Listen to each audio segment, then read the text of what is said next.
নমস্কার বন্ধুরা, আমি মঙ্গল। আপনারা দেখছেন নিউজ বাংলা।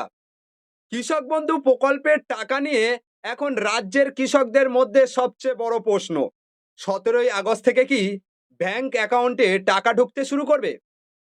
সোশ্যাল মিডিয়ায় কিন্তু 17ই আগস্টের তারিখ নিয়ে জোরদার আলোচনা চলছে। কেউ বলছেন টাকা নিশ্চিত, আবার কেউ বলছেন এটা শুধু গুজব। কিন্তু আসল সত্যিটা কি? আর এবার শুধু টাকা আসার খবর জানলে হবে না, কারণ কৃষক বন্ধু প্রকল্পের নতুন করে তথ্য যাচাই বা ভেরিফিকেশন হচ্ছে। এই যাচাইয়ের মধ্যে এমন কিছু বিষয় রয়েছে যেগুলো ঠিক না থাকলে আপনার সুবিধা নিয়ে সমস্যা তৈরি হতে পারে। আর একটা বড় প্রশ্ন, কৃষক বন্ধু পাওয়া থাকলে কি অন্নপূর্ণা যোজনার সুবিধা পাওয়া যাবে? পিএম কিষানের টাকা কি একই সঙ্গে পাওয়া যাবে? যুব শক্তির সঙ্গে কৃষক বন্ধুর সুবিধা কি একসঙ্গে পাওয়া যাবে? আর কোনো কৃষক মারা গেলে তার পরিবারের সদস্যরা কিভাবে সেই সুবিধা চালিয়ে যাবেন? আজকের ভিডিওতে সবকিছু একেবারে সহজ ভাষায় উদাহরণ দিয়ে বুঝিয়ে দেব। তাই ভিডিওটি শেষ পর্যন্ত দেখবেন, কারণ কৃষক বন্ধু নিয়ে এমন কয়েকটি গুরুত্বপূর্ণ বিষয় আজ বলবো যেগুলো জানা আপনার জন্য অত্যন্ত জরুরি। প্রথমে আসি সেই তারিখে যেটার জন্য সবাই অপেক্ষা করছেন, 17ই আগস্ট। বন্ধুরা, সোশ্যাল মিডিয়ায় এখন এমনভাবে খবর ছড়াচ্ছে যেন 17ই আগস্ট সকাল হলে সবার ব্যাংক অ্যাকাউন্টে কৃষক বন্ধুর টাকা ঢুকে যাবে।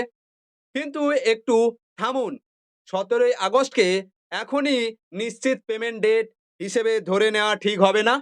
কারণ সরকারি চূড়ান্ত নির্দেশিকা বা ঘোষণা ছাড়া কোনো তারিখকে 100% নিশ্চিত বলা যায় না। তবে 17ই আগস্ট থেকে 21শে আগস্টের মধ্যে টাকা ছাড়ার সম্ভাবনা সময় নিয়ে আলোচনা রয়েছে। অর্থাৎ 17ই আগস্ট থেকে টাকা আসতে পারে, এটা সম্ভাবনা। কিন্তু 17ই আগস্ট নিশ্চিত সবার অ্যাকাউন্টে টাকা ঢুকবে এমন চূড়ান্ত সরকারি ঘোষণা না আসা পর্যন্ত এটাকে নিশ্চিত খবর বলে ধরে নেওয়া যাবে না। সহজ উদাহরণ দিই, আপনি যদি বলেন 17 থেকে 21 তারিখের মধ্যে আমি আপনার বাড়িতে যাব, তার মানে কি 17 তারিখ সকালেই আপনি দরজায় দাঁড়িয়ে যাবেন? না। ঠিক তেমনি 17 থেকে 21শে আগস্টের সম্ভব সময় থাকলে 17 তারিখে টাকা ঢুকতেই হবে এমন নয়। তাই এখন আতঙ্কিত হবেন না, আবার সোশ্যাল মিডিয়ার গুজবেও বিশ্বাস করবেন না। এবার আসি টাকার পরিমাণের কথায়। আপনার জমির পরিমাণ অনুযায়ী কৃষক বন্ধু প্রকল্পের আর্থিক সহায়তার পরিমাণ নির্ধারিত হয়। যাদের 1 একরের কম জমি রয়েছে তাদের ক্ষেত্রে বছরে প্রায় 4,000 টাকা, অর্থাৎ 2 কিস্তিতে 2,000 টাকা করে পাওয়ার কাঠামো রয়েছে।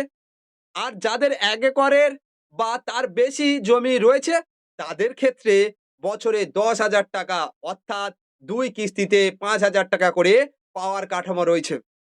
তাই আপনার জমি কত, 1 একরের কম নাকি 1 একরের বেশি? কমেন্টে অবশ্যই জানাবেন।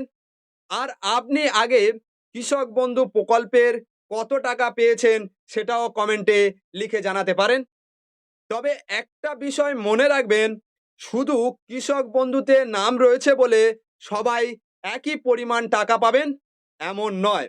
আপনার জমির রেকর্ড, যোগ্যতা এবং প্রকল্পের নিয়ম অনুযায়ী প্রাপ্য অর্থ নির্ধারিত হবে। কিন্তু এখন প্রশ্ন হলো, আপনার নাম ঠিক থাকলেও ভেরিফিকেশনের সময় কি দেখা হচ্ছে? এবার আসি সেই গুরুত্বপূর্ণ বিষয়টিতে। বন্ধুরা, কৃষক বন্ধু প্রকল্পের সুবিধাভোগীদের তথ্য যাচাই বা ভেরিফিকেশন এখন অত্যন্ত গুরুত্বপূর্ণ বিষয় হয়ে দাঁড়িয়েছে। অনেকেই ভাবছেন আমার তো আগে থেকে কৃষক বন্ধু রয়েছে, আবার ভেরিফিকেশন কেন? কারণ সরকার দেখতে চাইছে প্রকৃত সুবিধাভোগীকে, তার জমির তথ্য ঠিক কিনা এবং সরকারি নথির সঙ্গে দেয়া তথ্যের মিল রয়েছে কিনা। এর পাশাপাশি কৃষক বন্ধু এবং পিএম কিষানের তথ্য মিলিয়ে দেখা হচ্ছে। অর্থাৎ আপনার নাম আছে বলে কাজ শেষ নয়। আপনার জমি, পরিচয়, ব্যাংক এবং অন্যান্য তথ্যের মধ্যে কোনো সামান্য সমস্যা রয়েছে কিনা সেগুলো যাচাই করা হচ্ছে। এটাকে একটা পরীক্ষার মতো ভাবতে পারেন। আপনার সব তথ্য ঠিক আছে, তাহলে চিন্তার কারণ নেই। কিন্তু কোথাও গরমিল থাকলে এখনই সেটা ঠিক করার চেষ্টা করা উচিত। কারণ পরে টাকা আসার সময় সমস্যা হলে তখন দৌড়াদৌড়ি করাচ্ছে আগে থেকে সব ঠিক রাখা অনেক ভালো। এবার আসি এমন একটা সমস্যায়, যার কারণে অনেকের কৃষক বন্ধু নিয়ে প্রশ্ন উঠতে পারে। প্রথম বিষয়, জমির বৈধ রেকর্ড। ধরুন আপনি বহু বছর ধরে অন্যের জমিতে চাষ করছেন, কিন্তু সরকারি রেকর্ডে আপনার নিজের নামে জমির বৈধ অধিকার নেই। আপনি বললেন, আমি তো এই জমিতে চাষ করি, কিন্তু সরকারি যাচাইয়ের সময় প্রশ্ন হবে, আপনার বৈধ নথি কোথায়? তাই আপনি যদি বর্গাদার বা ভাগচাষী হিসেবে জমি চাষ করেন, তাহলে আপনার ক্ষেত্রে প্রযোজ্য নথিপত্র ঠিক আছে কিনা দেখে নিন।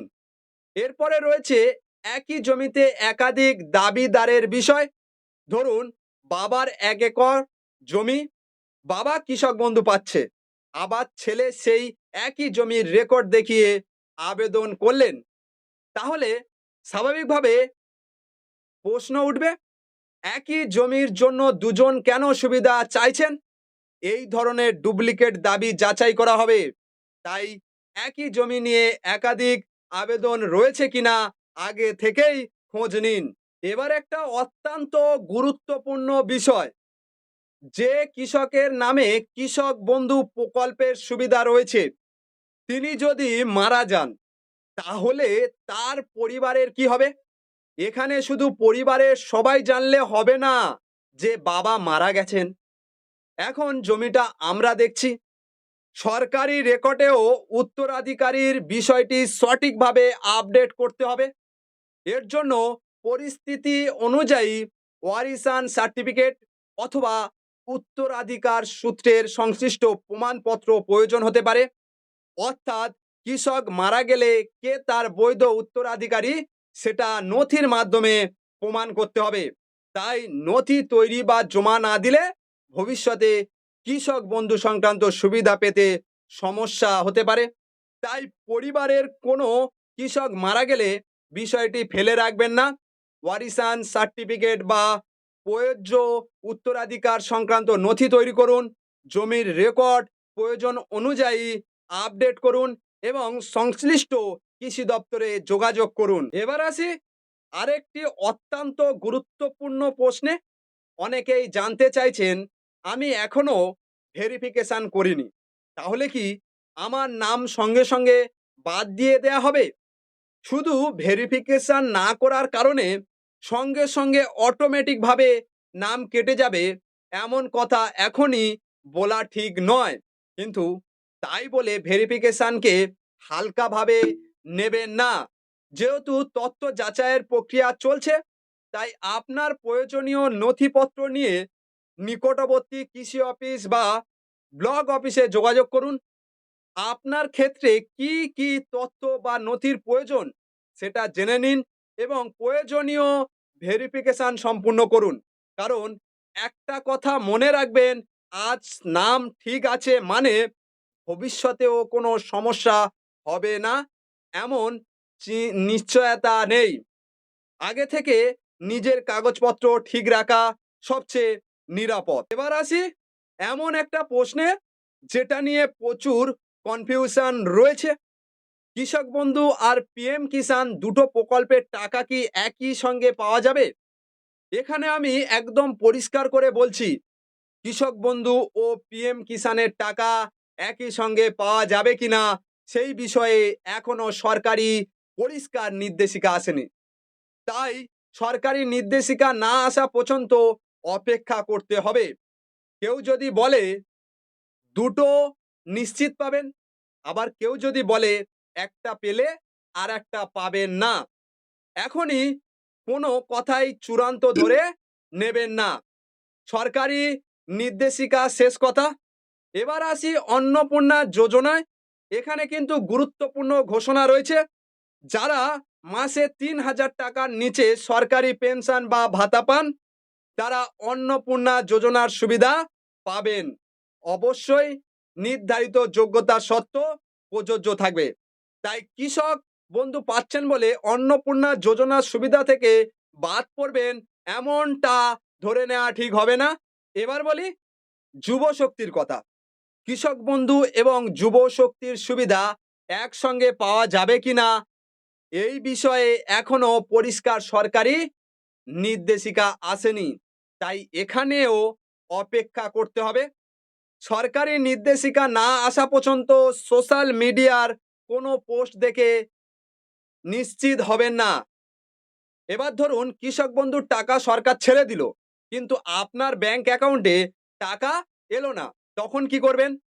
প্রথমে কৃষক বন্ধু স্ট্যাটাস দেখবেন, তারপর জমির তথ্য ঠিক আছে কিনা মিলিয়ে দেখবেন, ব্যাংক অ্যাকাউন্ট সক্রিয় আছে কিনা দেখবেন, KYC আপডেট আছে কিনা দেখবেন, এবং ব্যাংকে ডিবিটি সংক্রান্ত ব্যবস্থা ঠিক আছে কিনা সেটাও নিশ্চিত করবেন।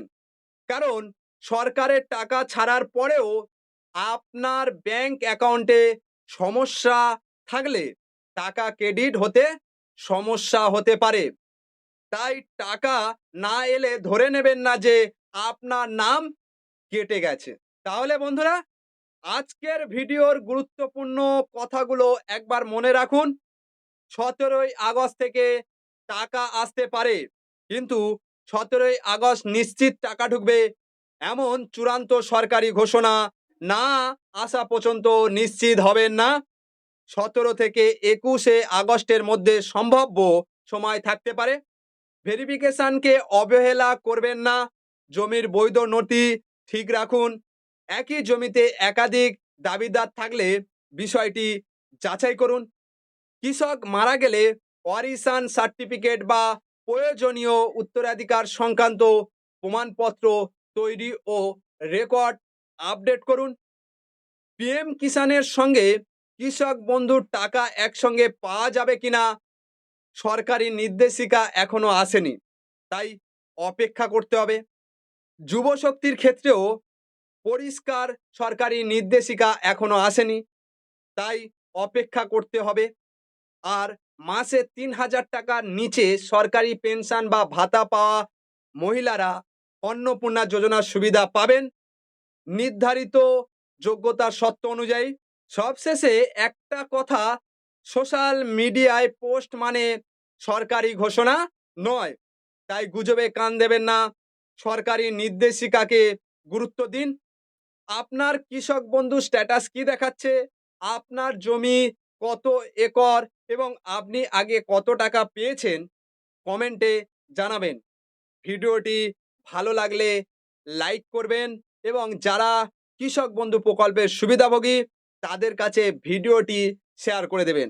আর এই রকম গুরুত্বপূর্ণ সরকারি প্রকল্পের আপডেট সহজ ভাষায় পেতে নিউজ বাংলা চ্যানেলটি সাবস্ক্রাইব করে রাখুন এবং ফেসবুক পেজটি অবশ্যই ফলো করুন। আমি মঙ্গল আজকের মতো বিদায় নিচ্ছি। ভালো থাকবেন, সুস্থ থাকবেন। দেখা হবে পরের গুরুত্বপূর্ণ আপডেটে। ধন্যবাদ।